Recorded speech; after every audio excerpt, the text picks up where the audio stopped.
তাদের সাথে বিবাহ বন্ধনে আবদ্ধ হওয়া হারাম এমন পুরুষের সামনেও একজন মহিলা তার হাঁটু থেকে নিয়ে নাভি পর্যন্ত তো বাহির করতে পারবে নাই, সাথে সাথে আরও কিছু অংশ বাড়িয়ে দেওয়া হইল, সেটা হইল মহিলার পেট এবং ফিট বাহির করতে পারবে না।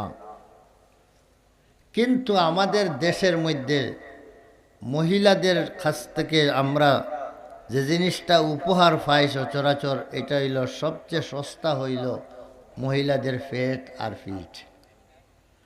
মহিলাদের পেট আর ফিট দেখাটা সবচেয়ে সহজ।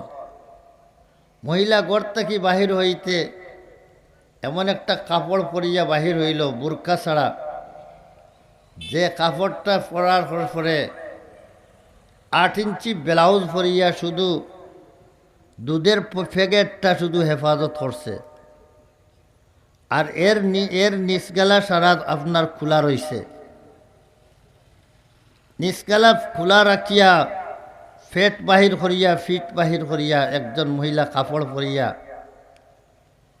এমন কাপড়ও পিন্ধিছে যে কাপড়টা দেখলে আকর্ষণ হয়। নেসনা বন্ধু সাইয়াজা শাড়ি পিন্ধিছে, যে শাড়িটার নাম হইল নেসনা বন্ধু সাইয়াজা। এ কাপড় পরার পরে কাপড়ে দাওয়াত দে, এ বন্ধু তুই আমারে নেসনাতে কমসে কম আমার ভাই সাইয়া যায়। আমার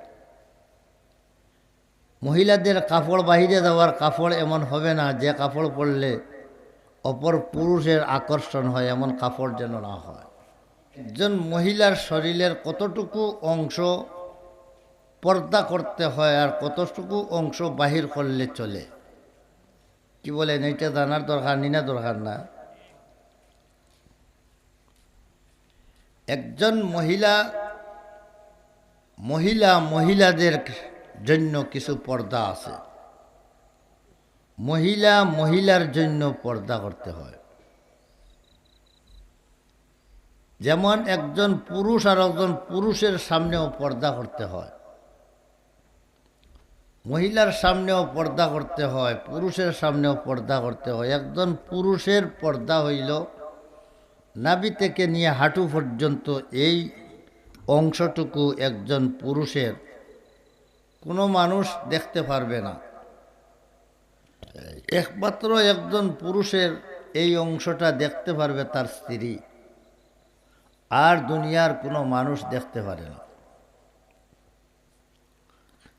স্ত্রীরও সেই নাভি থেকে নিয়ে হাঁটু পর্যন্ত এই অংশটা দেখতে পারে পৃথিবীর একজন মানুষ, তার নাম হইল স্বামী।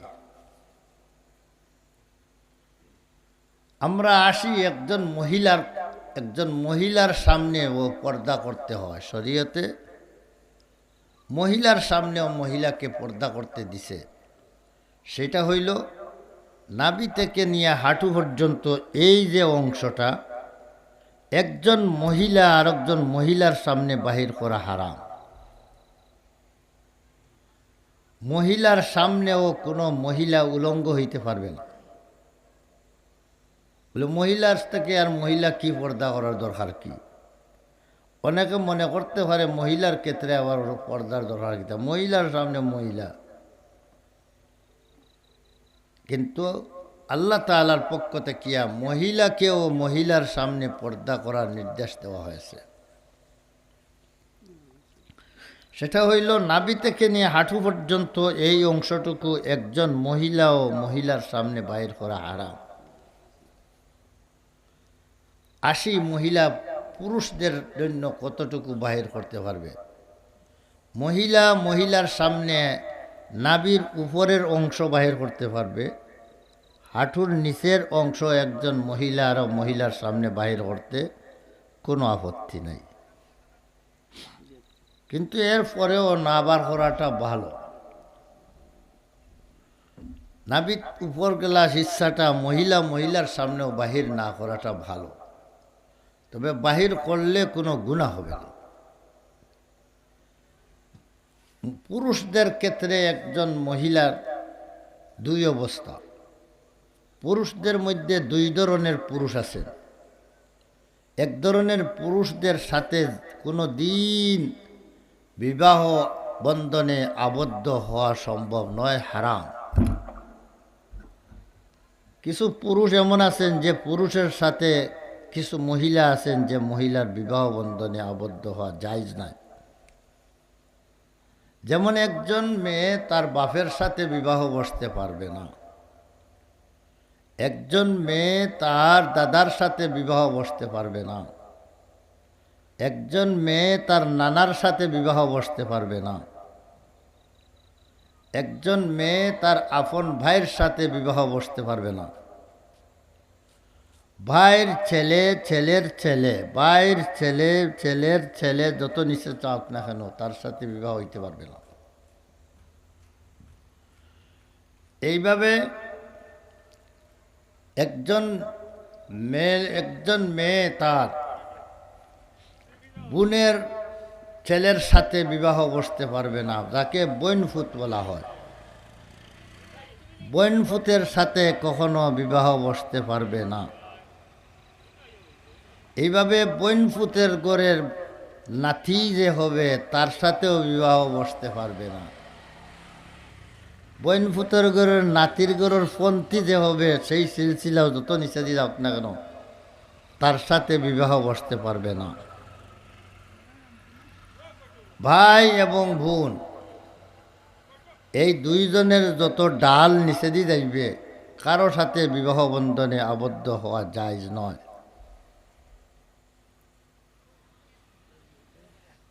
আপন চাচার সাথে বিবাহ বসতে পারবে না,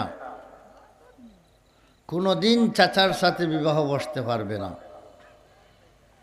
কিন্তু চাচার জন্য শর্ত হইল আপন চাচা, বাপের আপন ভাই। ভাই হইল তিন ধরনের ভাই। এক ভাই হইল বাপের মা বাপ শরিক দুইজন, বাপের মা বাপ ওই চাচারও মা বাপ এরাও, দেখো মা বাপ শরিক, তাকে আপন ভাই বলে। আর এক ভাই হইল যে ভাইটা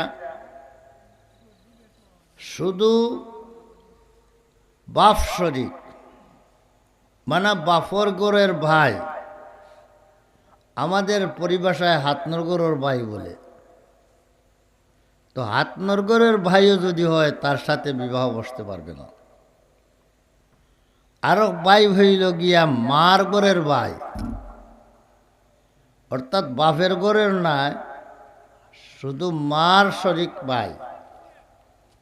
অর্থাৎ যে ভাইটা তার মার গড়তে কি হয়েছে অন্য বাপের তরফা, এই মহিলার অন্যখানে বিবাহ হয়েছিল সেই তরফা একজন ভাই আছে।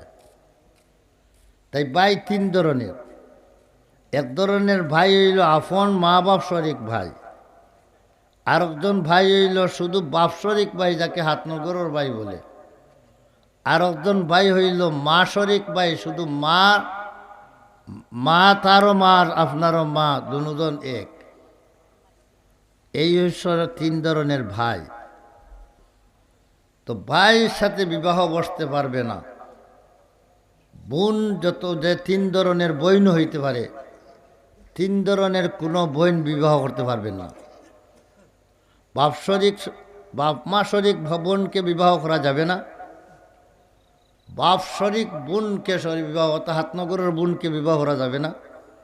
বোনের আওলাদ, ফুড়ির বোন, বোনের গরর নাতিন, বোনের গরো বাগ্নি, বাগ্নির গরর নাতিন, আরও নিচে দিয়া যত যাইবে এদেরকেও বিবাহ করতে পারবেন না। তাহলে বোনের গরর নাতিও বিবাহ করতে পারবেন না। বোনের গরের নাতিন, অনেক সময় প্রশ্ন আসে নাতিন বিয়া করার প্রশ্ন থাকে। এমন সময় এমন প্রশ্ন আসে যে নাতিন বিবাহ করা যাবে না।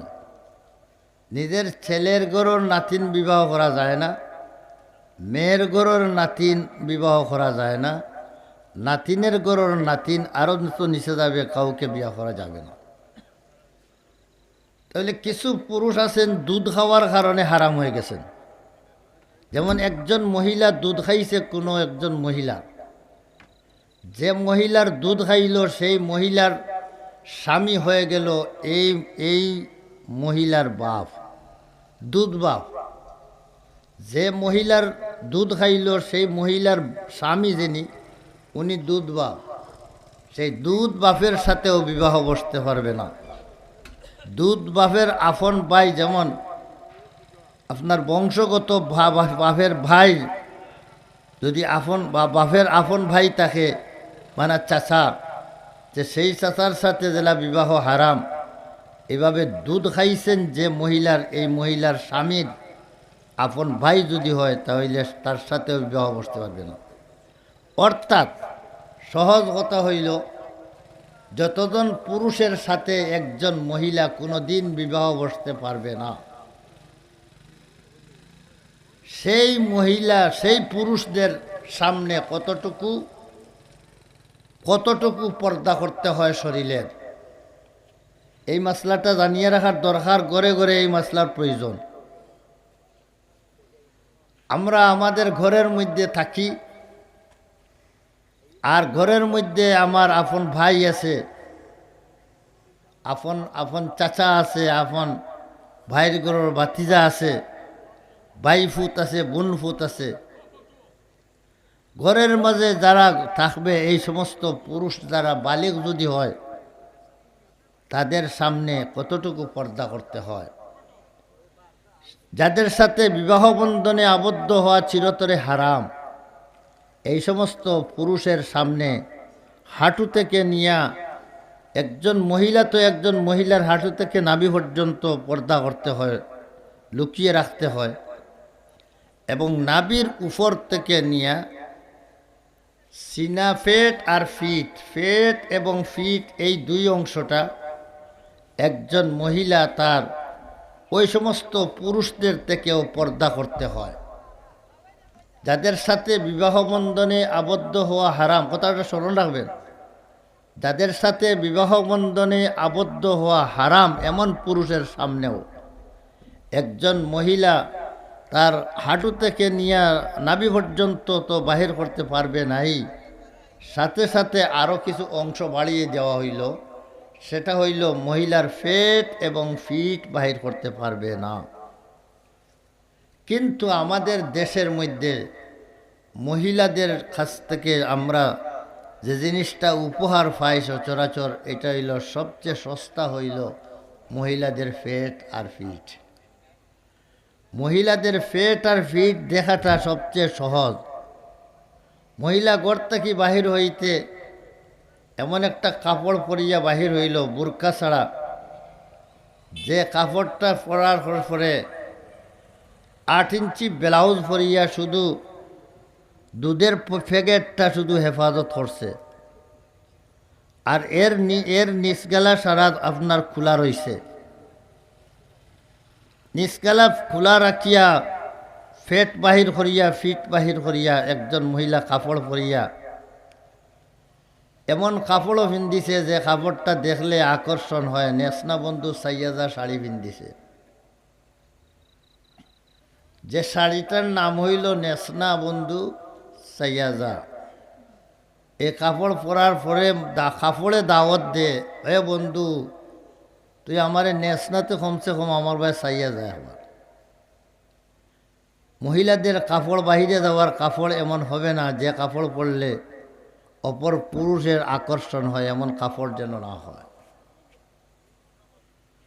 তাহলে মহিলা ঘর থেকে বাহির হওয়ার পরে তার ফেট বাহির করে, আর গড়ে যে সময় কাম কাজ করে শাড়ি পরিয়া, তখন শাড়ি পরিয়া যারা আমাদের মহিলা যারা গড়ে শাড়ি পরে, ওই শাড়ি পরার পরে ওদের ফেট, আর সাধারণত ওদের ফেট বাহির হয়ে যায়, ফিট বাহির হয়ে যায়।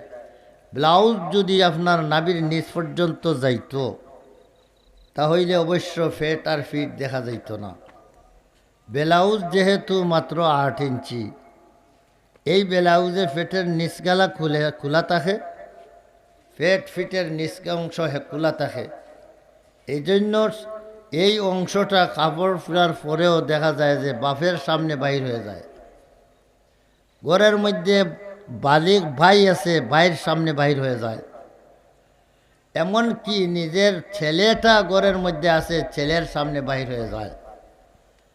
এটা বড় লজ্জার বিষয়। এই বিষয়টা, এই মাসলাটা আমভাবে জানার দরকার।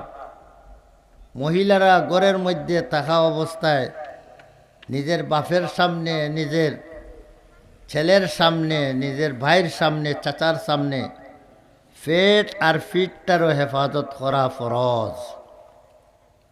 যেভাবে হাঁটু থেকে রান পর্যন্ত ওই পুরুষদের দেখা হারাম, ওই পুরুষদের জন্য পেট আর ফিটও দেখা হারাম। এখন আমাদের মহিলাদেরকে খুবই সতর্ক থাকতে হবে, পেট যাতে বাহির হয় না, ফিট যাতে বাহির হয় না।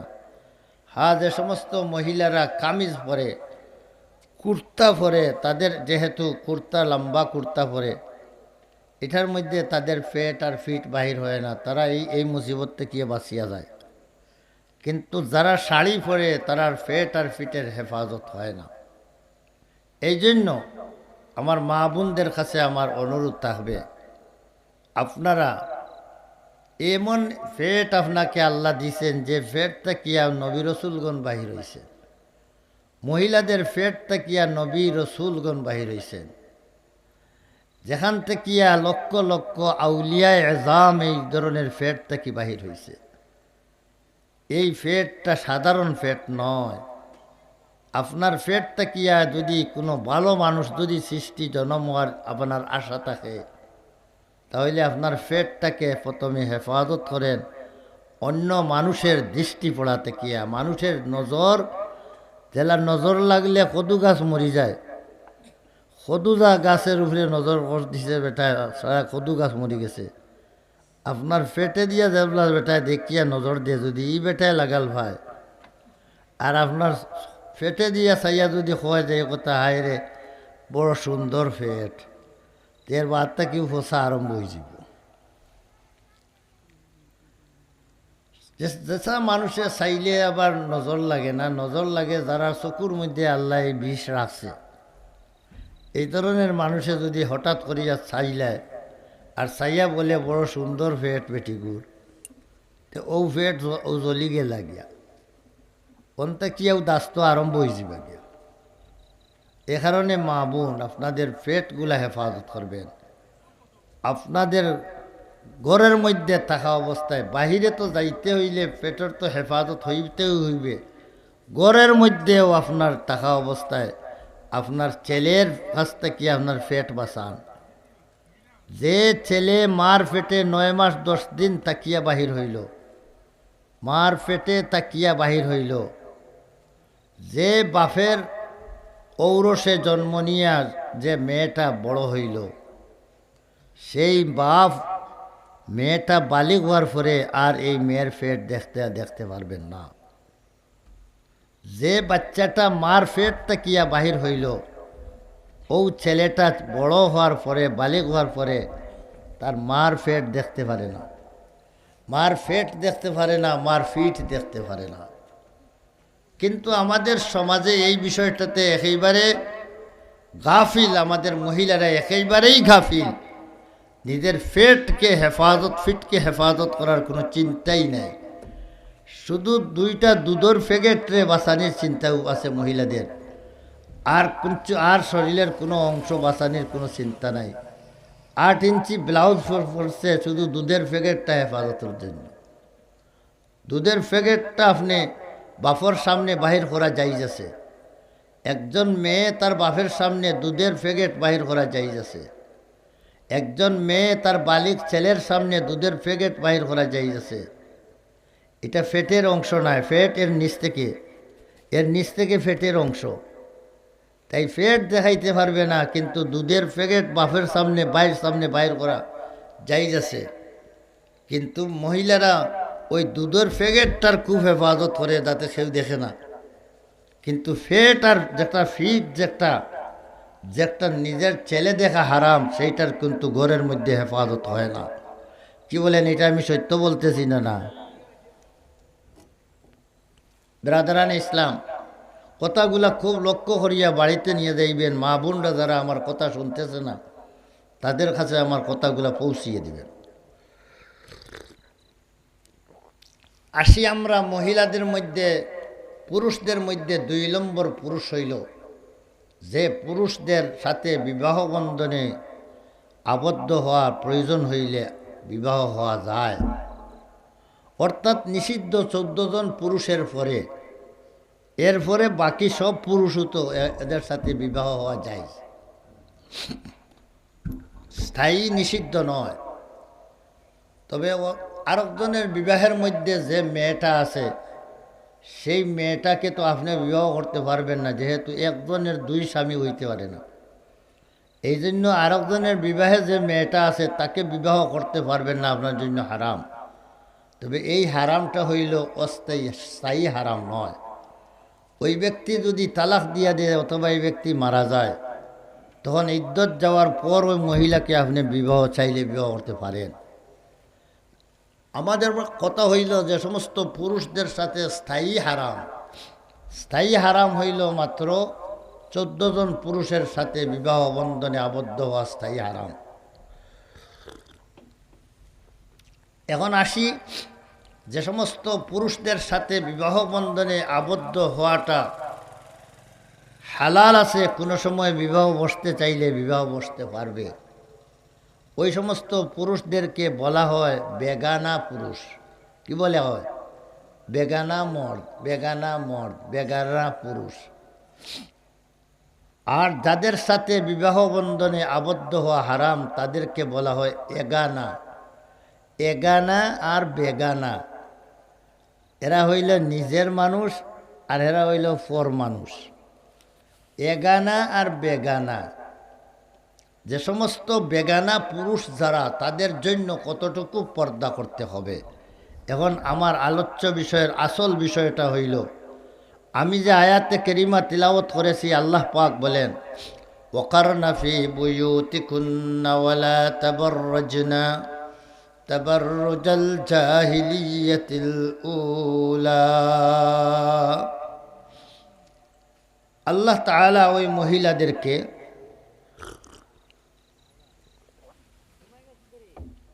তারা কতটুকু পর্দা করবে তাদের সম্পর্কে আল্লাহ বলেন। কি হইল, বেটা তো দায়িত্ব সার না, আপনি তারে নেওয়ার লাগে চেষ্টা করেন, শোনো আপনি তারও ছিলেন বউকা, তার তো ওয়াজ শুনতে ভালো লাগে। আলহামদুলিল্লাহ, ছোট ছোট বাচ্চাই তোর ওয়াজ শুনতে ভালো লাগে, বোঝা হলে এর ভবিষ্যতে ভালো মানুষ হবে। যার এখন থেকে ভালো লাগে দিনের কথা শুনতে, সে ভবিষ্যতে ভালো মানুষ হওয়ার আশা রাখা যায়। মানুষ বলে যে কোন ফুয়ায় বাপ ফালিবা আটুত চিনা যায়, এই যে কথা মানুষে প্রবাদ বাক্য বলেনি না, বলে না, কোন ফুয়ায় বাপ ফালিবা হাটুত চিনা যায়। সিলেটি ভাষায় বলে আটুত চিনা যায়। এর অর্থ হইল আটুত তো কোনো লেখা থাকে না, কিন্তু এর অর্থ হইল গিয়া ওই বাচ্চাটা ছোটোবেলা থেকেই তার এমন একটা অভ্যাস দেখা যাইবে যে মা বাপের প্রতি সে কীভাবে শ্রদ্ধাশীল। মা বাপের প্রতি যে বাচ্চাটা ছোটোকাল থেকেই সে মা বাপের প্রতি শ্রদ্ধাশীল হয়, এই বাচ্চাটা বড় হইলেও মা বাপের খেদমত করবে, মা বাপের শ্রদ্ধাশীল হবে। আর ছোটোবেলায় যেটা দেখবেন মা বাপকে কোনো মানুষও বলে না, তার মন মুক্তি চলে, এটা বড় হইলেও আশা করা যায় না যে আপনার খেদমত করবে। এই জন্য একটা ভালো সন্তান পাইছেন, শুকরিয়া আদায় করেন। তার ওয়াজ শুনতে ভালো লাগতেছে, যাইতে চান না, একটু সময় বসেন, সবাই তো আমরা চলে যাইব। আমি বলতেছিলাম যে কথাটা শুনেন, এটা একজন মহিলা যার সাথে বিবাহ বন্ধনে আবদ্ধ হওয়া যে পুরুষদের জায়েজ আছে, এদের সংখ্যা তো অনেক বেশি, হাজারো হাজার লক্ষ লক্ষ 14 কিছু মানুষের বাদে এর সমস্ত তো বাকি মানুষ সব কিছুর এর ভিতরে সামিল।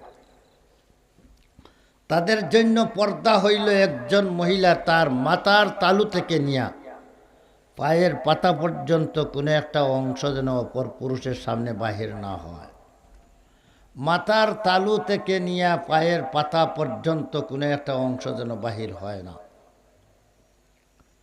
এই সমস্ত মহিলারা নমাজ পড়বে যখন ঘরের মধ্যে, নমাজ পড়ার ক্ষেত্রে কিছু ছাড় আছে। তার চেহারা বাহির করিয়া নমাজ পড়বে, নমাজ পড়ার সময় চেহারা খোলা রাখবে, হাতের কবজা পর্যন্ত খোলা রাখবে, পায়ের পাতা পর্যন্ত খোলা রাখলে কোনো আপত্তি নাই, তার নমাজ হইবে। কিন্তু ওই মহিলা যদি বাহিরা যদি যাইতে চায়, যে অর্থাৎ অন্য বেগানা পুরুষের সামনে তার পড়া লাগবে এমন কোনো স্থানে যদি সে যাইতে চায়, তখন ওই মহিলাটা এমনভাবে বোরখা লাগাইবে, এমনভাবে কাপড় পরবে যে তার মাথা থেকে নিয়ে পায়ের তালু, পায়ের পাতা পর্যন্ত তার কোনো একটা অংশ যাতে দেখা না যায়। তার চেহারার উপরে একটা নেকাব দিবে, বড় একটা চাদর দিয়া উড়বে, নতুবা আমাদের বোরকাই হইলে হবে, বোরকা পরবে এবং চেহারার জন্য একটা নেকাব দিবে, যে নেকাবের মাধ্যমে শুধু চক্ষুর পুতলিগুলা রাস্তা দেখার জন্য বাহির হওয়ার সুযোগ আছে, আর চক্ষুর উপরের চামড়াও দেখা যাবে না, নিচের চামড়াও দেখা যাবে না, এমনভাবে সে শুধু চক্ষুগুলা বাহির করিয়া বাহির হইতে পারে। এবং হাতের বোরকাটা এত লম্বা পড়বে যে হাতের কবজা পর্যন্ত তার বোরকা দিয়ে ঘুরে যায়, হাতের আঙ্গুলিগুলাও ডাকিয়া যায়। এমন লম্বা বোরকা পড়বে যে তার পায়ের আঙ্গুলিগুলাও যাতে দেখতে হাঁটতে দেখা না যায়। যদি তার বোরকা এত লম্বা না হয়, তাহলে পায়ের আঙ্গুলিগুলা হেফাজত করার জন্য পায়ের মোজা লাগাইয়া চলতে হবে, এবং হাতের কবজিকে ডাকিয়ে রাখার জন্য হাত মোজা লাগাইতে হইবে, তার চেহারার জন্য তো নেকাব লাগাইতে হইবে। এইটাই হইল শরীয়তের বিধান। কিছু কিছু মৌলবীরা, কিছু কিছু ইসলামীরা, ওরা মহিলাদের চেহারাকে পর্দা মনে করে না, মহিলাকে চেহারা খুলিয়া বাহির হইতে পারবে, তাদের মহিলাদেরকে বোরকা পরায় কিন্তু মুখ খোলা। বলেন তো মুখ এইটা কি? সারাটা বডির মধ্যে সবচেয়ে আকর্ষণীয় এরিয়াটা হইল মুখ। আপনি কন্যা দেখার যখন যান তখন দেখেন তো মুখও দেখেন। একমাত্র শরীয়তের মধ্যে কন্যা দেখার সময় মুখ দেখার অনুমতি আছে, আর বডির কোনো অংশ বাহির করিয়া দেখার অনুমতি নাই। হ্যাঁ, বেশ থেকে বেশ হাতের কবজাও দেখতে পারেন, পায়ের পাতা দেখতে পারেন, এর চেয়ে বেশি দেখার অনুমতি নাই। তাহলে মুখ দেখা তো মহিলাকে মুখ দেখিয়াই বোঝা যায় এই মহিলাটার বডিটা কেমন হবে, এই মুখ দিয়েই তো আন্দাজ করা হয়। তাহলে আপনার সারাটা বডি বোরকা দিয়া পড়লেন কিন্তু মুখ খুলিয়া রাখলেন, তাহলে এর অর্থ হইল গিয়া মেন যেটা বস্তু এটাকে খুলিয়া রাখি দিলেন।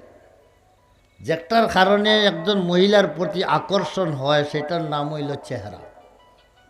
আপনি চেহারা খুলিয়া রাখার অর্থ হইল কি মেন বস্তুই খুলিয়া রাখি দিলেন। এটার মিসাল এবং দৃষ্টান্ত এমন হবে যে আপনি রাত্রে ঘুমানোর সময় সব জানালা, ঘরের জানালা এবং দরজা, ছোটো ছোটো দরজাগুলা লাগাইছেন, বন্ধ করিয়া ঘুমাইছেন, কিন্তু দরজার বড় দরজা যেটা মেইন দরজা ঘরে ঢুকবার, এটা খোলা রাখি আর বাকি সব দরজা জানালা লাগাইয়া ঘুমাইছেন। আপনি নিরাপদ ঘুমাইতেছেন যে আমার ঘরে আর চোর ঢুকবে না। বলেন তো আপনার ঘরে চোর ঢুকার ব্যবস্থা রইল নি না রইল না?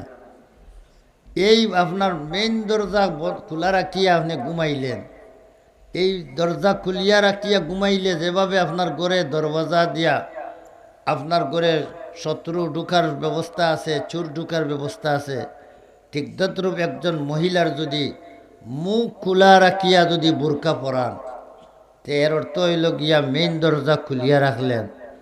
সারা বডির মধ্যে একজন মহিলার সারাটা বডির পরিচয় হইল তার মুখ দিয়া। এই জন্য মহিলারা বাহিরে যাওয়ার সময় মুখ না ডাকিয়া যাওয়ার ইসলামের মধ্যে অনুমতি নাই। দেখবেন এটা নতুন ইসলাম থেকে বাঁচিয়া থাকবেন, কোরআন হাদিসের কথাগুলা মানিয়া চলবেন। মুখ খুলিয়া রাখা মহিলাদের জন্য বৈধ নয়।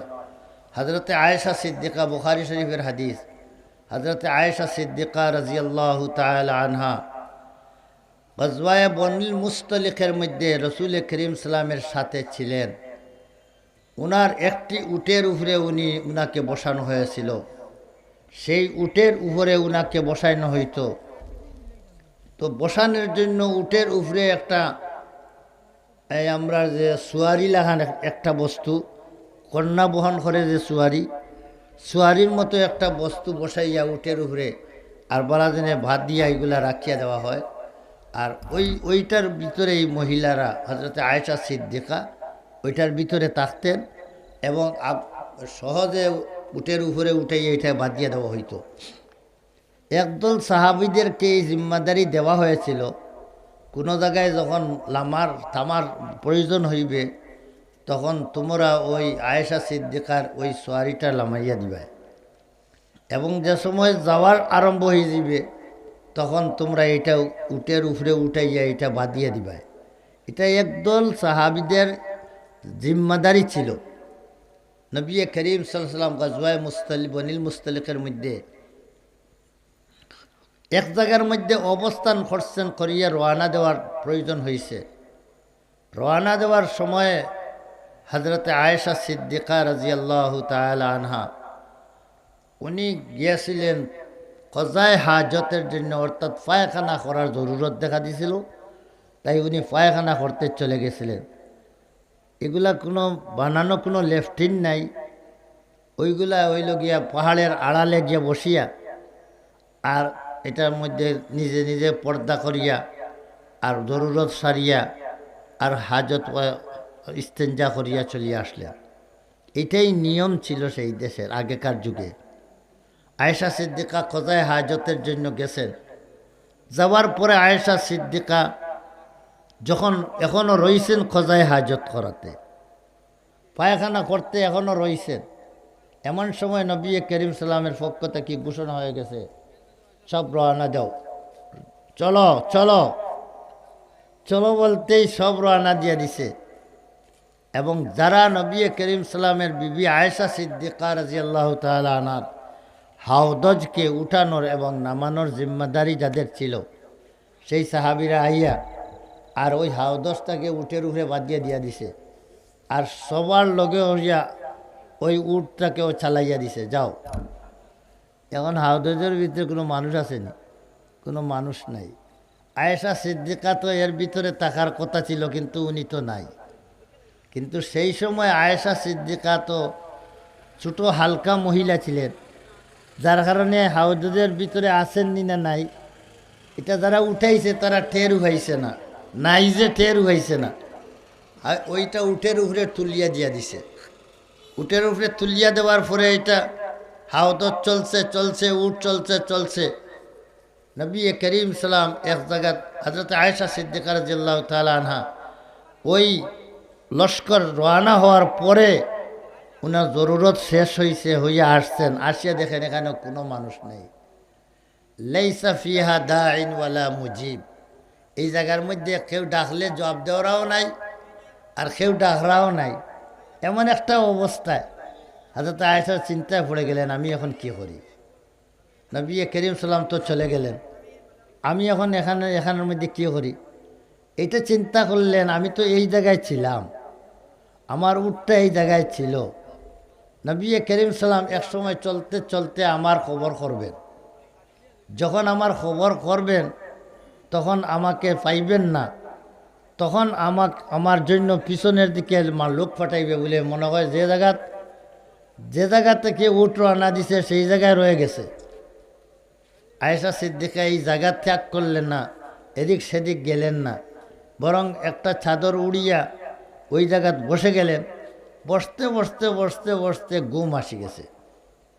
এর মাঝে নবী করিম সাল্লাম কিছু দূর যাওয়ার পর নবী করিম সাল্লাম আয়েশা সিদ্দিকাকে তালাশ করছেন, দেখেন যে হাওদজে নাই আয়েশা। তাহলে তো আয়েশা কই গেল? যে তো আয়েশাকে তোমরা রাখিয়ে আসছো। এই জন্য একজন সাহাবিকে নবী করিম সাল্লাম এর আগে একজন সাহাবিকে নির্ধারণ করে রেখেছিলেন, কোনো কাফেলা কোনো জায়গাতে গিয়া যখন রওনা দিব, রওনা দেওয়ার পর ওনার দায়িত্ব হইল কাফেলার কোনো মাল সামান এখানে আর রইল না, কোনো বস্তু থাকলো কি না এইটা দেখিয়া চেক করার দায়িত্ব একজন সাহাবিকে দিয়েছিলেন। হযরতে সফওয়ান ইবনে মুআত্তাল সুলামি রাদিয়াল্লাহু তাআলা আনহু, উনি কিছু সময় পরে আসছেন, লস্কর চলে যাওয়ার পরে আসছেন। আসিয়া দেখেন এই জায়গার মধ্যে একজন মানুষ শুয়ে আছে, চেহারা খোলা। হযরত আয়েশা সিদ্দিকা রাদিয়াল্লাহু তাআলা আনহাকে এই ঘটনাটা ঘটল 6 হিজরিত, আর পর্দার আয়াত নাজিল হয়েছে 5 হিজরিত। আয়েশা সিদ্দিকাকে সফওয়ান ইবনে মুআত্তাল সুলামি পর্দার আয়াত নাজিল হওয়ার আগে আয়েশা রাদিয়াল্লাহু তাআলা আনহাকে দেখেছেন। এই জন্য দেখা মাত্রই আয়েশাকে চিনে ফেলছেন, উনার চেহারা দেখা মাত্রই চিনে ফেলছেন। এই জন্য উনি ইন্না লিল্লাহি ওয়া ইন্না ইলাইহি রাজিউন, ইন্না লিল্লাহি ওয়া ইন্না ইলাইহি রাজিউন, ইন্না লিল্লাহি ওয়া ইন্না ইলাইহি রাজিউন এইটা পড়তে থাকলেন। পড়তে পড়তে ইন্না লিল্লাহির আওয়াজ শুনিয়ে আয়েশা সিদ্দিকার ঘুম ভাঙছে। ঘুম ভাঙ্গিয়া দেখলেন যখন সফওয়ান ইবনে মুআত্তাল সুলামি রাদিয়াল্লাহু তাআলা একজন পুরুষ, তখন দেখা মাত্র আয়েশা সিদ্দিকা উনার পরনের মধ্যে যে চাদর ছিল, সাথে সাথে সেই চাদর দিয়ে উনার মুখ ঘুরে ডাকলেন, এইভাবে মুখ ডাকি ফেলেন। যদি আয়েশা সিদ্দিকা রাদিয়াল্লাহু তাআলা সফওয়ান ইবনে মুআত্তাল সুলামি দেখলেন আয়েশা সিদ্দিকা পিছনে রয়ে গেছেন, এই জন্য উনার উট ওখানে বসাইয়া আয়েশা সিদ্দিকাকে বললেন, আপনি উটের উপরে উঠে যান, আর আমি আপনার উটকে সামনে থেকে টানিয়া টানিয়া লইয়া যাইব। হযরত আয়েশা রাদিয়াল্লাহু তাআলা আনহাকে লইয়া গিয়া নবী করিম সাল্লামের কাছে যাইয়া নিয়ে পৌঁছাইয়া দিয়া দিলেন। ওই যে মধ্যখানে আয়েশা সিদ্দিকা কিছু সময় একা হইলেন, আর একজন সাহাবী সফওয়ান ইবনে মুআত্তাল সুলামি রাদিয়াল্লাহু তাআলা একজন পুরুষ, উনি লইয়া আয়েশা সিদ্দিকাকে লইয়া গেলেন। এই সুযোগে আব্দুল্লাহ ইবনে উবাই নবী, জানেন আপনারা মুনাফিকের সর্দার, সেও এই যুদ্ধের মধ্যে ছিল। সে তখন আয়েশা সিদ্দিকার উপরে একটা তুহমত লাগাই দিল যে ওই আয়েশা পিছনে রয়েছে, আর ওই সফওয়ান ইবনে মুআত্তাল সুলামি রাদিয়াল্লাহু তাআলা আনহুর সাথে ওর দুজন একা ছিল। এই জন্য এই দুজনের মধ্যে মিলামিশা হয়ে গেছে, জিনা হয়ে গেছে। এই জন্য এইটা জিনার তুহমত লাগাইয়া দিল, আয়েশা রাদিয়াল্লাহু তাআলা আনহার উপরে তুহমত লাগাইয়া দিল মিস্টার মুনাফিক আব্দুল্লাহ ইবনে উবাই। আর তার সাথে আরও যারা মুনাফিক কাফেলা আছে, এরা সবাই এটারে সমর্থন করিয়া এর বাদে এটাকে প্রচার করতে লাগলো। মিশামিশি কথা প্রচার করার জন্য সব যুগে কিছু মুনাফিক থাকে। এই যুগে দিলাম মিশা কথা প্রচার করার লাগিয়া একদল মুনাফিক সবচেয়ে বেশি কাজ করে। ওলা সেই যুগেও একদল মুনাফিকেরদের কাজ হইল মুসলমানদের উপরে মিথ্যা কথা রটাইয়া এটার প্রচার করা। হযরতে আয়েশা সিদ্দিকা রাদিয়াল্লাহু তাআলা আনহার উপরে জিনার তুহমত লাগাইল। বলেন তো আয়েশা সিদ্দিকা জিনার থেকে পাক নিন, আপনা পাক, জিনা থেকে পাক। আয়েশা সিদ্দিকার সম্পর্কে নবী করিম সাল্লাম বড় চিন্তায় পড়ে গেলেন। মানুষের মুখে শুনেন যে আয়েশা জিনা করে নিছে। এদের রাসূলুল্লাহ সাল্লাম আয়েশা বাড়িতে যাওয়ার পরে আয়েশা সিদ্দিকার সাথে রাসূলুল্লাহ কথা বলেন না, শুধু কামরার মধ্যে অসুস্থ হয়ে গেলেন। মদিনা যাওয়ার পরে অসুস্থ হয়ে গেলেন, শুধু জিজ্ঞাসা করেন তুমি ভালো আসনি। ঘরের মধ্যে যাইয়া বলে খাইফা ঠিকে, তুমি কেমন আসো, শুধু শিখাইয়া যান। কাছে বসিয়া আগে অন্য সময় অসুস্থ হইলে অনেক কিছু জিজ্ঞাসা করতেন, এবার অসুস্থতার কারণে কোনো কিছু জিজ্ঞান না। তাই আয়েশা সিদ্দিকার মনে মনে একটা সন্দেহ থাকে, আমার উপরে রাসূলুল্লাহ কি জন্য নারাজ হইলেন জানি না। মদিনায় চক্কর খাইতেছে, আয়েশা জিনা করছেন, নবী করিম সাল্লাম কোনো ফয়সালা দিতে পারতেছেন না, যেহেতু এখনও কোরআনে করিমের নিজের স্ত্রী হওয়ার কারণে কোনো ফয়সালা দিতে পারতেছেন না। অপরদিকে কোরআনের আয়াত নাজিল হইতেছে না, প্রায় 1 মাস হয়ে গেল। 1 মাস পর আয়েশা সিদ্দিকার সম্পর্কে কোরআনের আয়াত নাজিল হইল। আল্লাহ জানাই দিলেন আয়েশা সিদ্দিকা পাক পবিত্র, এবং বললেন তোমরা কিভাবে নবীর স্ত্রী হওয়া সত্ত্বে কিভাবে তোমরা সন্দেহ করলে নবীর স্ত্রী এই ধরনের নাপাক কাজে জড়িত হয়ে যাইবেন। নবীর সাথে তো আল্লাহ কোনো নাফাককে আনিয়া জোর লাগাইবেন না। নবীর সাথে আল্লাহ কোনো নাফাককে আনিয়া জোর লাগাইবেন না। তোমরা কিভাবে এইটা তোমরা সন্দেহ করলে? বেরাদারানা ইসলাম, আয়েশা সিদ্দিকাকে আল্লাহ জিনার অপবাদ থেকে পবিত্র বানাইলেন, কিন্তু বর্তমান ইরানের শিয়ারা তাদের ধারণা হইল আয়েশা সিদ্দিকা জিনাকারী। বলেন নাউজুবিল্লাহ। তারা বলেন আমরা যদি কোনোদিন মদিনা দখল করতে পারি তে সর্বপ্রথম আয়েশা সিদ্দিকার কবরে যাইয়া আপনার দুর্রা লাগাইব, ওনার কবরে যাইয়া দুর্রা লাগাইব। এবং আবু বকর সিদ্দিক আর উমরে ফারুক যে দুইজন, তাদের বাসায় হইল ওই দুই বুথকে নবী করিম সাল্লামের পাশে থেকে উড়াইয়া ফেলাইব। বলেন নাউজুবিল্লাহ। আল্লাহ তাদেরকে কোনো দিন যেন মক্কা মদিনার দখল করার তাদেরকে যেন সুযোগ না দেন। সবাই বলেন আমিন। এই ইরানের শিয়ারা এত খতরনাক বেঈমান, এরা ইমানের মধ্যে কত যে গণ্ডগোল, কত এগুলা বয়ান করার এখন সময় নাই। আমার আসল কথা হইল, বলেন তো আয়েশা সিদ্দিকা যেমনে দেখলেন সফওয়ান ইবনে মুআত্তাল সুলামি রাদিয়াল্লাহু তাআলা সাথে সাথে ওনার চেহারা ওনার চাদর দিয়া ডাকিয়া নিলেন। এতক্ষণ পর্যন্ত ময়দানে একলা ছিলেন, এই জন্য মুখ খোলা ছিল। যখন একজন পুরুষ সামনে আসছেন সাথে সাথে চেহারা ডাকিয়া নিলেন। বলেন তো চেহারা অপর পুরুষের সামনে বাহির করা যদি জায়েজ হইতো, আয়েশা সিদ্দিকায় কি মুখ ডাকতেন? তাহলে বোঝা গেল মুখ ডাকিয়া রাখা, শুধু বুরকা, সারা বডির মধ্যে বুরকা থাকলে কাজে আসবে না। মুখ না ডাকা পর্যন্ত বুরকা করা হবে না, পর্দা করা হবে না। আমাদের সমাজের মধ্যে যে সমস্ত মানুষরা মহিলাদের মুখকে পর্দার ভিতর অন্তর্ভুক্ত মনে করে না, ওরা মহিলাদেরকে বেপর্দা বাহির করার ব্যবস্থা দিছে, লাইসেন্স দিছে। এই সমস্ত টিকেট দানেওয়ালা যে সমস্ত বাতিল জামায়াত, সেই জামায়াতের কপ্পর থেকে উম্মতকে হেফাজত করার দরকার। আল্লাহ পাক আমাদের সবাইকে শরীয়তের পর্দা মানিয়া চলার তৌফিক দান করুক। ওয়া আখিরু দাওয়ানা আলহামদুলিল্লাহি রাব্বিল আলামিন।